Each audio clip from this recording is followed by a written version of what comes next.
Today, let's talk all about 8th grade homeschooling for the 2023-2024 school year for my 8th grade student.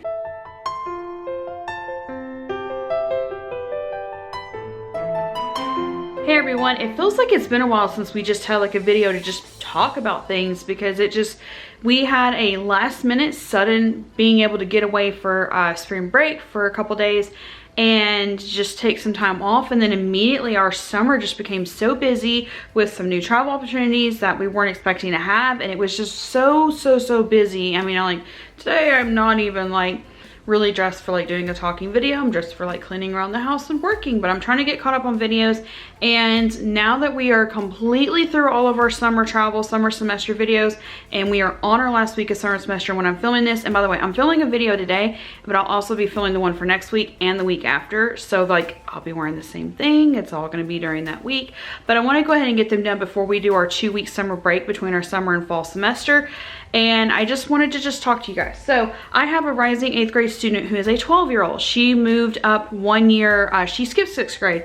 And we use Home Life Academy here in Tennessee. Currently right now where we are located is Tennessee. So right now we're using Home Life Academy in East Tennessee, and so like our schedule is mostly based off of what those requirements are. Plus again, like Home Life allowed us to skip her through 6th grade because like we were looking at 6th grade and she could do everything that was required for 6th grade. She had already tested above and beyond, which was in 5th grade, that she could have skipped 4th and 5th grade but didn't. She actually could have already tested out of high school by now, but I don't really want her to have that pressure because like I feel like that's a lot of pressure on kids to graduate them really super early, because in Tennessee at least, if you graduate before 16, you're required to take the ACT.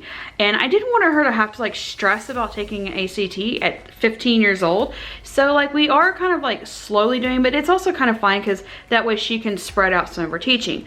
But with that also kept in mind, so she skipped 6th grade, she did 7th grade last year, she's going into 8th grade this year, she did summer semester this year, she's already taken 1 level course of Japanese this year. I think she's taken Japanese and German, I can't remember. She's taken 2 foreign languages. She already knows where she feels like she's been called to a mission field of working with special needs students. She's already plugged into our special needs ministry at our church. So that's pretty cool. Like she already knows what she wants to do. She's got a pretty level head on her. She's really smart, but also like she's still a kid. So like we kind of try to balance out a little bit of like, how do you make a curriculum for a kid who's super smart, super advanced, but also you still want them to be able to be the kid that they actually are, because she's still a kid. So it was kind of hard to balance it out, but we were able to go through with our umbrella school and do all that. So one of the things I'm going to be doing off camera is Home Life Academy provides something called Apple Core, and I'll go ahead and name that. It's called Apple Core, and you would have to go through a lot of security to get our files, so I'm not worried about like oversharing on this. But they use Apple Core to record all of our kids' grades, and we record grades twice a year, attendance, so like it's all in one happy place. So the classes are listed alphabetically, and I'll kind of go through what her year is going to look like, and then the next video you're going to see is my rising 9th grader. Next year, in 3 weeks, I'm going to have 3 high school kids. It's crazy to think that, because I never would have thought I would have 3 high school kids at the same time, and the year after that I'm going to have 4 high school kids together. It's a lot. But anyways, so I'm going to go through the list alphabetically as we go, and I'm going to set my phone up so I'm not holding it the whole time, so I can rotate my hand back and forth for the camera. It just takes too long to set up the tripod in our house, and it's not level and stuff, and it's just so much harder. So like, even though I'm doing a lot of videos today, it's just easier to just hold it. So anyways, let's go through the list. So the first class alphabetically that she's doing is Algebra 1. Yes, I just said she's going into 8th grade, but guess what? Our umbrella school, if a child is to the level and can test to do it, in 8th grade, they can take Algebra 1 for their high school math. So currently her plan is she will graduate at 16, not 15, but 16. She is taking Algebra 1 for 8th grade so that she will only be doing 3 years of high school. They have a 3-year high school graduation plan for kids that are just advanced, and she just always has been advanced. It's not really us pushing, it's just she's always wanting to do this. So she has done a couple of math games over the summer, mostly focused on foreign language because that's just where she is. But she will be going into Algebra 1 next year. So she's going to be taking high school Algebra 1 for her math class. Again, in the state of Tennessee, through at least our umbrella school Home Life, that's an option. Check with your own state if you have an advanced child to see if that's an option. I know public school sometimes allows that. So if you have a child like that, see if that's an option. If she had not gone into Algebra 1, I would have done pre-algebra with her, because pre-algebra, it doesn't really matter. And I would have just done pre-algebra with her, and she would have done Algebra 1 next summer, and then still went straight into geometry for 9th grade. Because I was talking with another mom, and we found that when kids are actually required to take the ACT for, like, if they're going into college, it requires it. I have two going into missions college, and they don't require it.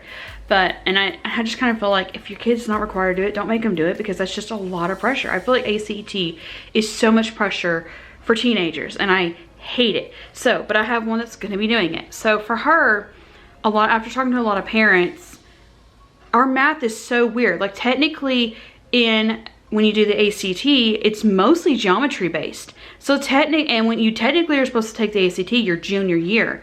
So technically, you should take geometry your freshman year, Algebra 1 your sophomore year, and then Algebra 2 your junior year. But that's not how our system works, and it's so weird. So I wanted her to go ahead, since I know this child is going to be taking the ACT, I wanted her to have that foundation of geometry in 9th grade. So I was talking with the umbrella school, and they approved it. So she's going to be going straight into Algebra 1. And I've already talked in other videos. I'm only going to be doing, this video is basically just what classes my kids are going to be taking.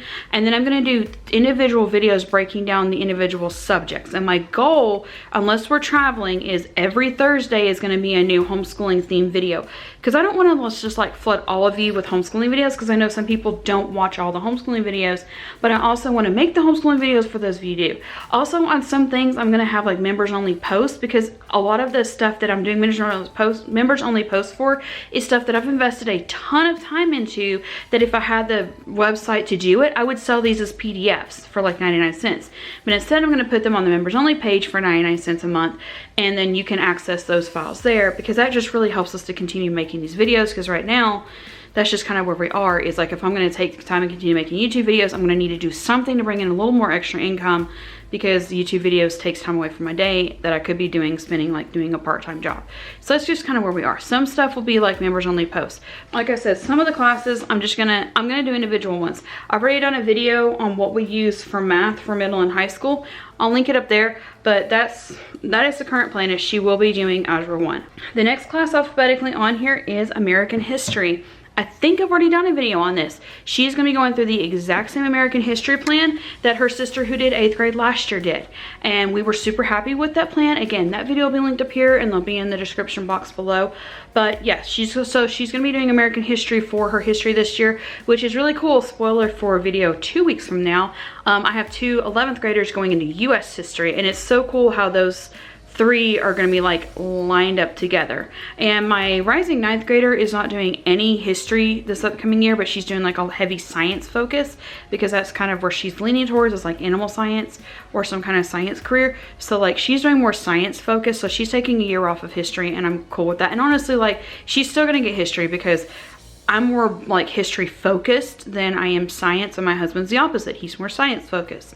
So like, when I do trips, I want to include like a lot of history with it. Like Window Oak Ridge, it was kind of a mix of history and science. So that's kind of where we are. So she's still going to get history, just not like a full class focus on it. And again, she just did American history last year, so it'll be kind of review for her as the other three go through it. The next class on here alphabetically is botany. So this is where the classes are going to get confusing. So next week you're going to see my 9th grade list. My 9th grader and my 8th grader are taking the exact same classes, but what we found was, because technically there is no 9th grade science for high school. It doesn't exist. I made that mistake with my second oldest, whenever we were putting her through high school first, because technically my second oldest is my oldest, and my adopted is my oldest. I made that mistake with her before, was I thought that you did have to have a science for 9th grade. No, you don't. Not even for college. You do not have to have a science for 9th grade. But again, I have a child who's going into a science, at the moment, is choosing a science career path. So for her, I wanted her to have some extra science. And originally, both of the youngest two had thought about doing like a career option together in animal science, and like getting an apartment together near a specific zoo they both want to work at, if they got, chosen for that. So both of them had agreed in spring, when I had to turn all these subjects in, that they wanted to do these. So for 8th grade, what we're doing is, technically I'll go ahead and list both of them. For 8th grade, to put it in the computer system for Apple Core for 8th grade, what we are doing is, my hair is messed up. What we are doing is, in all technicality, my 8th grader is doing zoology for her fall semester and botany for her spring semester. And you'll see next week, totally different names for the 9th grader, the way that it gets plugged in for 9th grade high school credits.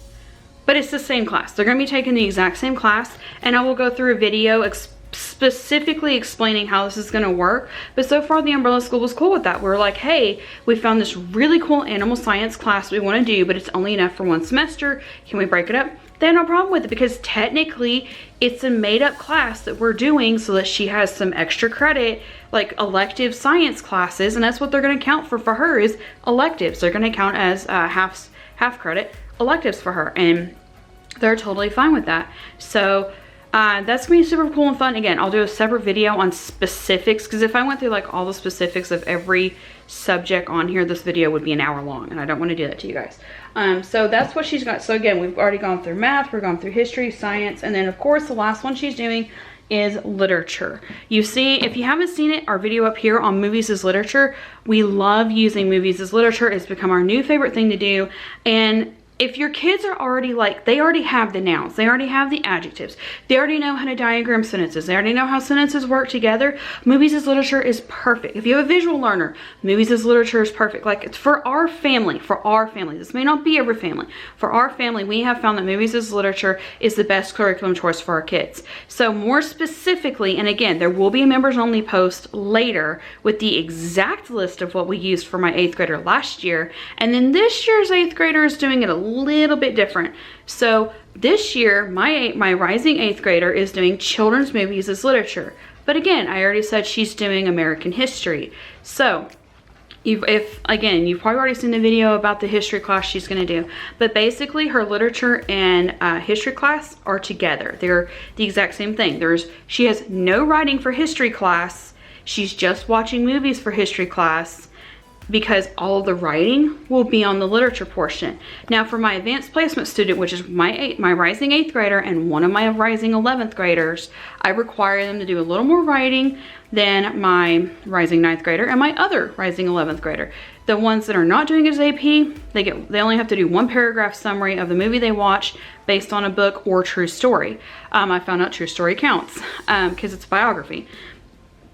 My 2 AP students, I require 3 to 5 paragraphs, a little bit more detailed, maybe some compare and contrast, talking about specific topics. Like spoiler, when we do Music Man, it's like, I love the topic of doing onomatopoeias because that's in there twice in that movie, and play production and all that. So that's kind of where we are. So that's it. That's her full list is she's going to do, and I'll review again real quick.